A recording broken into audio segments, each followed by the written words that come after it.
Fresh from the success of the northern expedition against the warlords, Cheng attacked the communists, who by now numbered in the tens of thousands across China, starting the Chinese Civil War.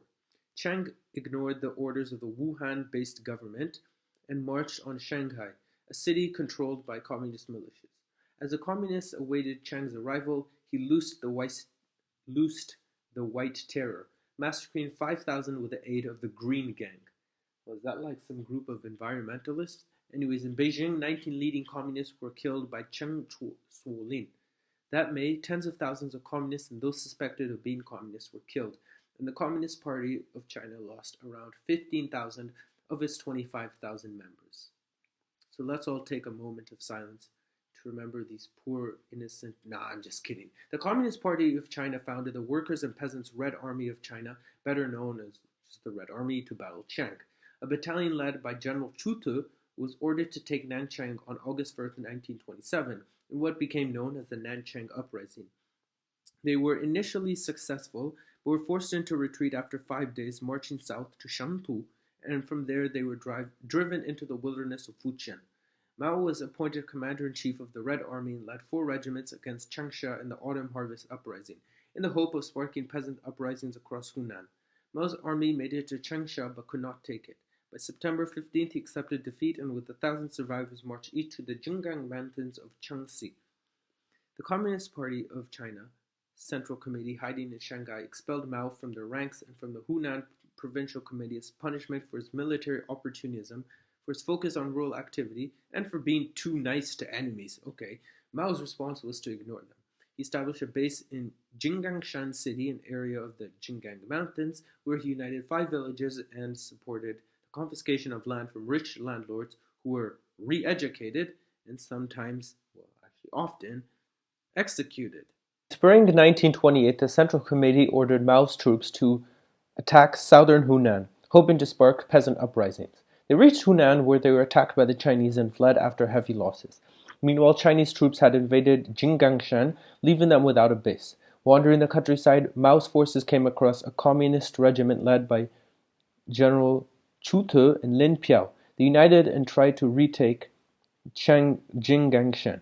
They were initially successful, but the Chinese counterattacked and pushed the communists back, and over the next few weeks they fought an entrenched guerrilla war in the mountains. The Central Committee again ordered Mao to march to South Hunan, but he refused and remained at his base.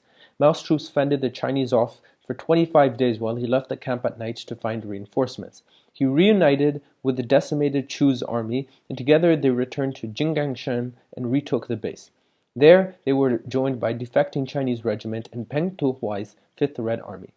In January 1929, Mao and Chu evacuated the base with 2,000 men and a further 800 provided by Peng, and took their armies south to the area around Tonggu and Xinfeng in Jiangxi. The evacuation led to a drop in morale, and many troops became disobedient and began thieving. This worried Li Lisan and the Central Committee. In keeping with orthodox communist thought, Li believed that only the urban proletariat could lead a successful revolution, and saw little need for Mao's peasant guerrillas. He ordered Mao to disband his army into units to be sent out to spread the revolutionary message. Mao replied that while he agreed with Li's theoretical position, he would not disband his army nor abandon his base. Both Li and Mao saw the Chinese Revolution as the key to world revolution, believing that a communist victory would spark the overthrow of global imperialism and capitalism. In this, they disagreed with the official line of the Soviet government in Comintern.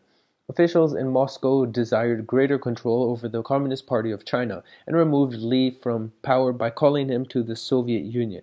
They replaced him with Soviet-educated Chinese communists known as the 28 Bolsheviks, two of whom, Bo Gu and Chang Wentian, took control of the Central Committee. Mao disagreed with the new leadership, believing they grasped little of the Chinese situation and soon emerged as their key rival. In February 1930, Mao created the Southwest Jiangxi Provincial Soviet government in the region under his control. In November, he suffered emotional trauma after his wife and sister were captured and beheaded by Chinese General He Jian. Mao then married Ho Tzu-chen, an 18-year-old revolutionary who bore him 5 children over the next 9 years. Facing internal problems, members of the Jiangxi Soviet accused him of being too moderate and hence anti-revolutionaries.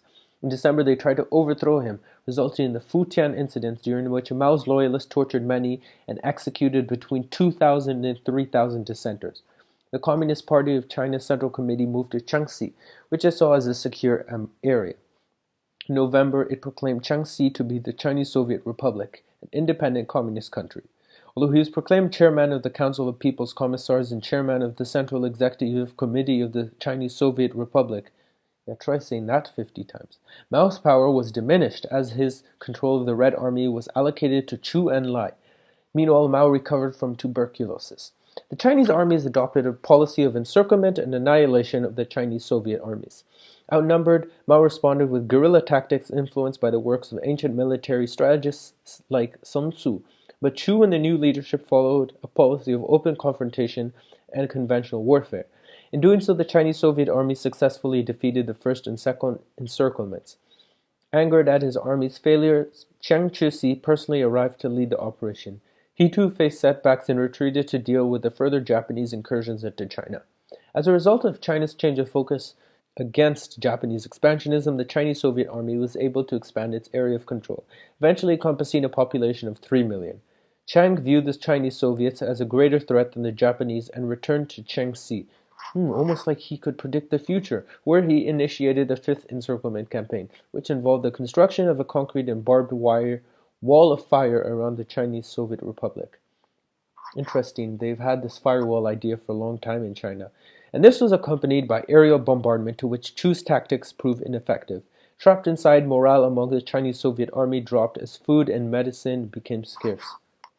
You wouldn't expect that in a communist country. The leadership eventually decided to evacuate. On October 14, 1934, the Chinese Soviet army broke through the Chinese line on the Chinese Soviet Republic's southwest corner at Xinfeng with 85,000 soldiers and 15,000 party members and embarked on the famous Long March. In order to make the escape, many of the wounded and the ill, as well as women and children, were left behind, defended by a group of guerrilla fighters whom the Chinese massacred. The 100,000 who escaped headed to southern Hunan, first crossing the Xiang River after having fighting, and then the Wu River in Kweichu, where they took Zunyi in January 1935. Temporarily resting in the city, they held a conference. Here, Mao was elected to a position of leadership, becoming the chairman of the Politburo of the Communist Party of China and the leader of both the party and the Red Army, in part because his candidacy was supported by Soviet Premier Joseph Stalin, and I've made many videos about him, so if you haven't watched those, watch those. Insisting that they operate as a guerrilla force, he laid out a destination, the Shenxi Soviet in Shaanxi, where the Chinese Soviets could focus on fighting the Japanese. Mao believed in focusing on the anti-imperialist struggle. The Chinese Soviets would earn the trust of the Chinese people, who in turn would renounce their government, which actually was a huge mistake. But anyways, from Zunyi, Mao led his troops to Lushan Pass, where they faced armed opposition but successfully crossed the river. Chiang flew into the area to lead his armies against Mao, but the Chinese Soviets outmaneuvered him and crossed the Jinsha River.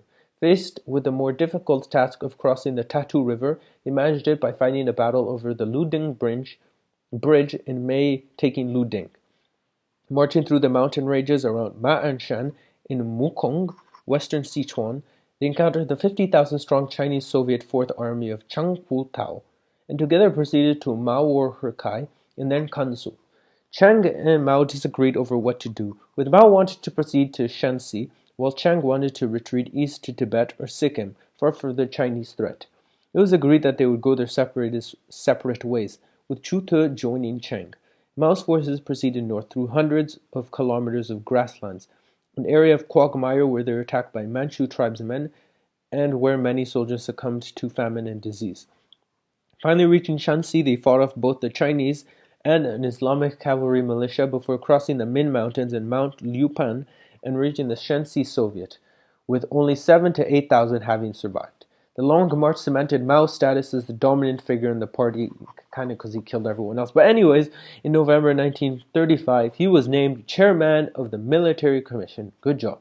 From this point onward, Mao was the Communist Party's undisputed leader, even though he wouldn't actually become the party chairman until 1943.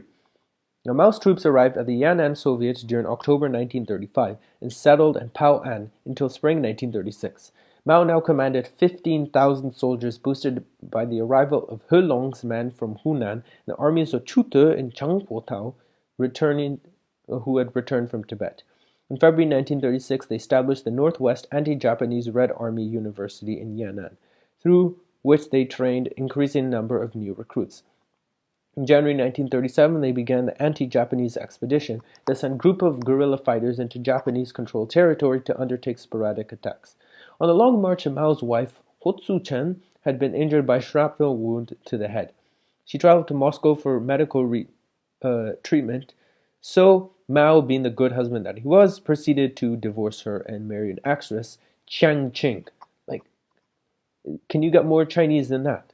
Anyways, he came to believe that the Chinese Soviet army was unable to defeat the Japanese, and that a communist-led government of national defense should be formed with the Chinese and other bourgeois nationalist elements to achieve this goal. Although hating Chiang Kai-shek as a traitor to the nation, on May 5th he telegrammed the military council of the Nanjing National Government proposing a military alliance, a course of action advocated by Stalin. Although Chiang intended to ignore Mao's message and continue the civil war, he was arrested by one of his own generals, Chiang Sui-liang, in Xi'an, leading to the Xi'an incident. Chiang forced Chiang, this makes no sense. Anyway, Chiang forced Chiang to discuss the issue with the communists, resulting in the formation of a united front with concessions on both sides on December 25th, 1937. Now, this ended the first part of the Chinese Civil War as the Chinese Soviet Republic joined China. Well, at least that was a nice thing to happen on Christmas. Meanwhile, Japan had taken both Shanghai and Nanjing, resulting in the Nanking Massacre, and was pushing the Chinese government inland to Chongqing. Once again, I can't make this stuff up.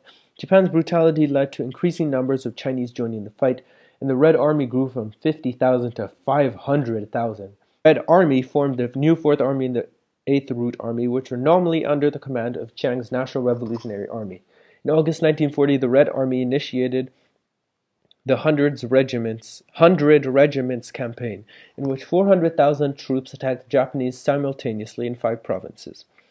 It was a military success that resulted in the deaths of 20,000 Japanese, the disruption of railways, and the loss of a coal mine. In 1946, with Japan having been defeated in World War II, the Chinese Civil War restarted.